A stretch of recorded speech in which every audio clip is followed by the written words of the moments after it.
মাছটা কিন্তু ভালো রান্না করছো আব্বা। আপনার বউ কিন্তু মাছ রান্না ভালো করে।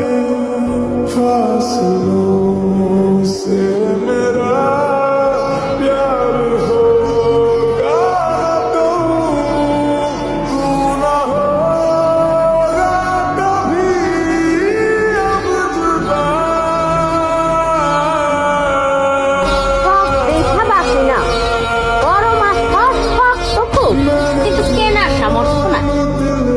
ওই সামর্থ্য না থাকলেও আরেকজনের জোটানোর সামর্থ্য আছে, কিন্তু নিজের ভাত জোটানোর সামর্থ্য নাই।